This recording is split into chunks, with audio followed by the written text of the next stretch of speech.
우리는 어제 통독을 통해 고라의 반역과 또 이어지는 백성들의 도전으로 많은 사람이 심판을 당해서 죽는 것을 보았습니다.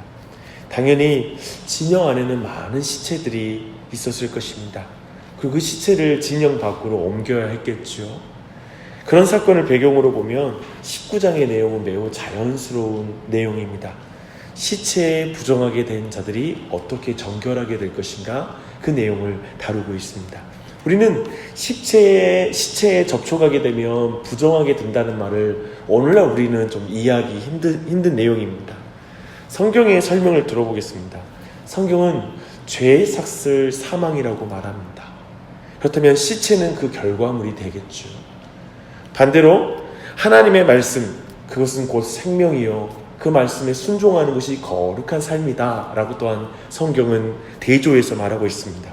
그래서 이때 그 당시에는 시체에 접촉하는 것이 곧 죄의 결과, 그리고 그 죽음의 세력과의 접촉이기 때문에 그로 말미암아 심각하게 오염된다라는 것이, 부정하게 된다라는 것이 바로 가르침입니다.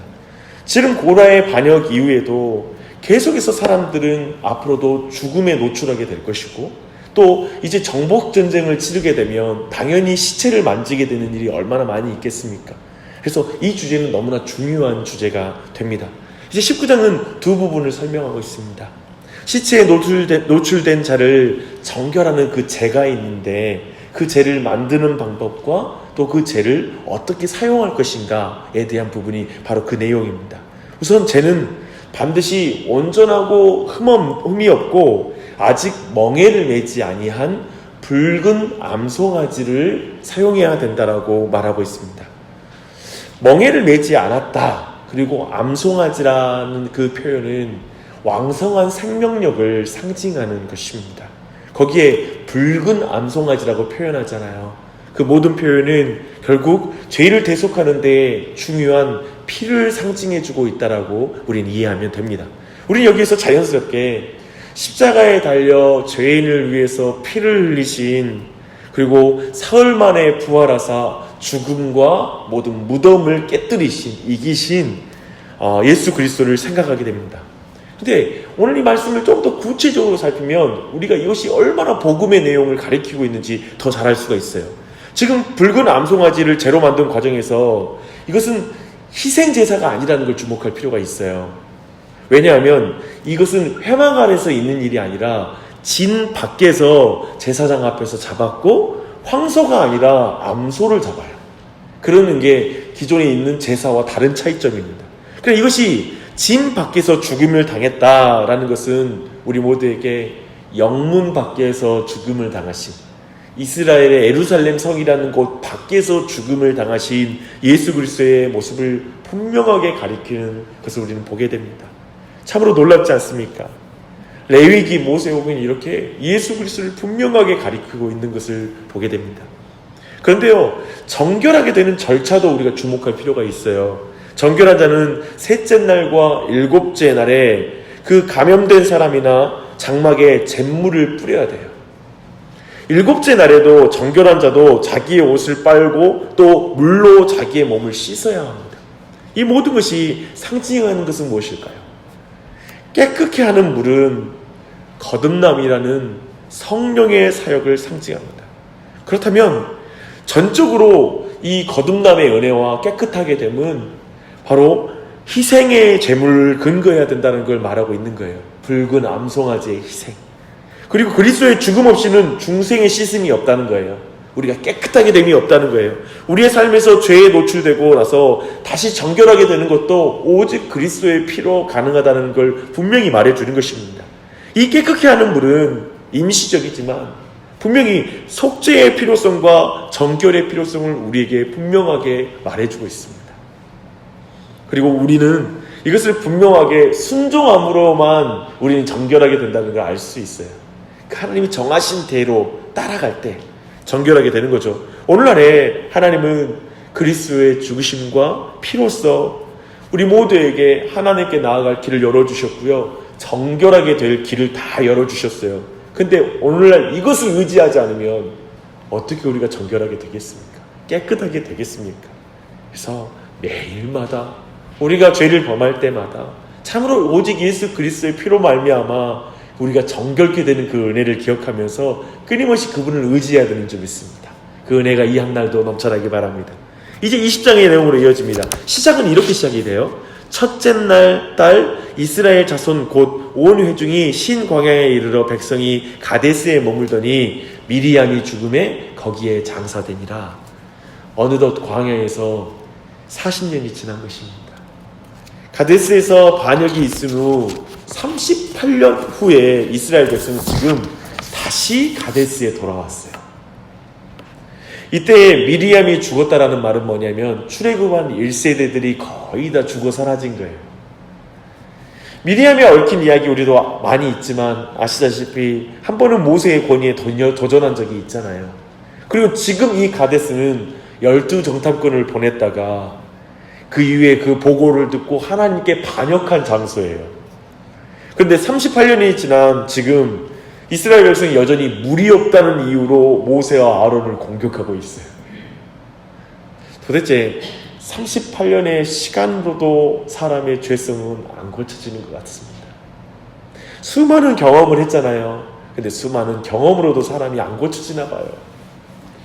세대가 바뀌었잖아요. 근데 세대가 바뀌었어도 우리 자식 때에도 죄성은 스스로 안 고쳐지는 것 같습니다. 하나님은 그럼에도 백성들에게 자비를 베푸셔서 모세에게 지팡이를 취하여 반석을 향해 명령함으로 온 백성에게 물을 주라고 말해요. 얼마나 자비로우세요. 얼마나 거룩한 분이세요. 그렇죠?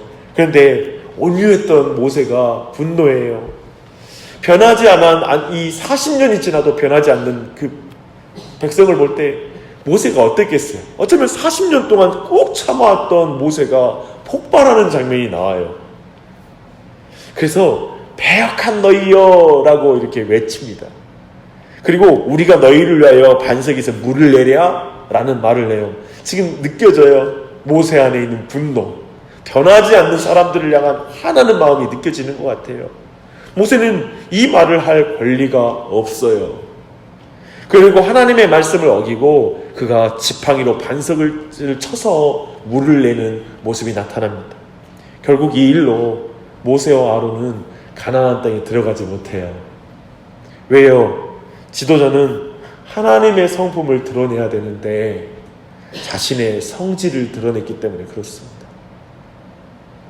모세는 거룩하신 하나님의 인자와 권능을 드러내야 되는데 자신의 분노와 내가 쳐서 물을 내는 것처럼 자신의 능력을 드러내려고 해요. 모세는 자신에게 화낼 권리가 있었다고 생각했을 거예요. 내가 이 정도 참았는데 내가 이거 한번 화 못 내? 라는 그 마음이었을지 몰라요. 자신이 느끼는 게 의로운 분노라고 생각했을 수 있어요. 하나님도 이렇게 화내실 거야 라고 이걸 보여줘야 된다고 생각했을지 몰라요. 그러나 그런 사소해 보이는 이 일에 실패함으로 가나안 땅에 못 들어가요. 이것은 참으로 하나님이 많은 말씀을 우리에게 해주는 것입니다. 놀랍죠. 세월이 가고 세대가 변해도 정말 사람은 안 변합니다. 그 앞에서 분노하거나 자폭하지 마십시오. 이게 우리에게 정말 자주 찾아와요. 변화되지 않는 나를 봐도 화가 나요. 그리고 또 아이들 봐도 그렇고 배우자를 봐도 그렇고 옆에 있는 교우를 봐도 그렇고 변화되지 않는 걸 보는 것은 우리로 하여금 너무 화가 나요. 그리고 특별히 내가 너무 많은 희생을 하고 참고 인내하고 끝까지 봐왔던 사람들 있잖아요. 그 사람들이 안 변화되면 그렇게 화가 나고 속 상합니다. 네, 여러분 기억하십시오. 여러분은 하나님의 거룩하심을 드러내는 사역자입니다. 그게 중요한 것 같아요. 제 자신도 이걸 돌아보게 되더라고요. 정말 나 자신을 오늘 이 말씀 통해서 제 자신을 정말 돌아보게 됩니다. 내가 하나님의 성품을 드러내는 사역자냐, 내 성질대로 하는 사역자냐, 그걸 다시 한번 돌아봐요.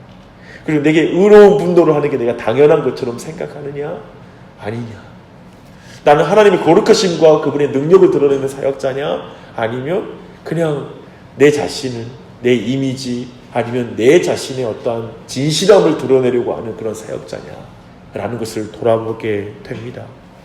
사랑하는 여러분, 하나님의 선하심을 믿음으로 끝까지 인내하며 하나님의 성품을 드러내는 그런 은혜가 있길 바랍니다.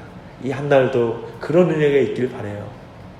이어지는 21장은 이제 3번의 전투가 기록되어 있습니다. 이 일 전에 아론이 죽어요. 이제 가나안 정복전쟁이 시작된 것입니다.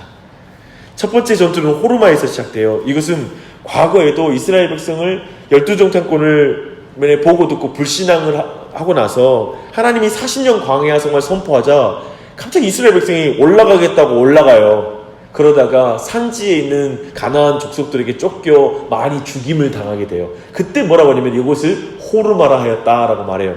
그렇게 본다면 과거에는 자신의 불순종으로 자신이 파괴되었다라는 뜻의 호르마거든요.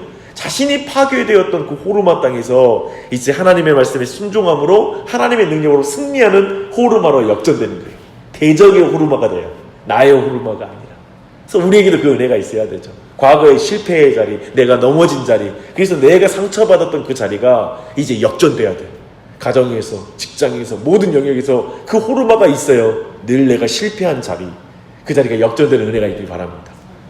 그런데 4절 이하의 말씀을 보니 승리 이후에 에돔 땅을 우회하며 길을 걸으니 그 백성이 그 길 때문에 또 원망해요. 참 놀라워요.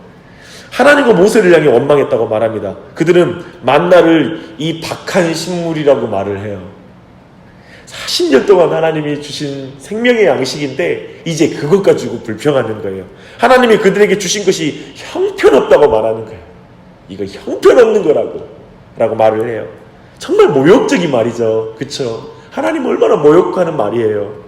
지금까지 지내온 것 한량없는 은혜라고 고백해야 될 딱 시점인데 근데 그때 이 엉뚱한 노래를 부르고 있는 거예요.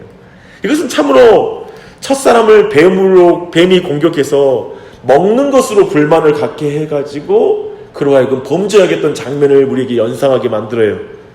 그것 좀 동일하게 하나님은 불뱀을 보내서 백성들이 물려 죽게 하십니다. 하나님의 심판인 거예요. 백성들은 그 재앙에서 풀어주기를 또 간구하죠. 그러자 모세가 아무 말 없이 이제는 기도해요. 그리고 하나님이 노뱀을 만들어서 장대에 달아 그것을 보게 하는 자를 구원에 이르게 한다라고 말씀하십니다. 참으로 이 또한도 장차 요한복음 3장에서 말씀하신 것처럼 십자가에 달린 그리스도를 바라보게 함으로써 죄인을 구원하시는 하나님의 구원의 방법의 복선입니다. 예표가 되는 것이죠. 그리고 이 전쟁에 몇 가지 전쟁이 이어지고 21장이 마무리가 됩니다. 그래서 이 아침에 3가지 기도 제목 같이 하시게요. 먼저는 이런 기도를 우리가 드리면 좋겠어요. 그리스도의 죽으심과 피로써 우리가 정결하게 됨을 믿습니다. 온전한 회개와 은혜가 내 자신에게 넘치게 해주십시오. 그리고 내 가정에게, 자녀들에게도 이 은혜가 넘쳐날 수 있도록 오직 예수의 피로 정결케 되는 은혜가 넘치도록 기도하십시다. 또한 세월이 가도 지독하게 바뀌지 않는 나, 그리고 가족, 교우와 동료를 향해 끝까지 하나님의 성품으로 그것을 바라볼 수 있도록, 그리고 하나님의 성품으로 사역하는 사역자가 되게 해달라고 우리 모두를 위해서 좀 기도하시게요. 목회자를 위해서 기도해 주시고 우리 주변에 있는 사역자들을 위해서도 기도하는 게 아침이 되시기 바랍니다. 또한 내일의 영적인 싸움 전쟁 속에서 하나님의 선하심을 의심하지 않도록, 그래서 지금까지 지내온 것 하나님의 은혜입니다라고 고백하는 기도를 드리시게요.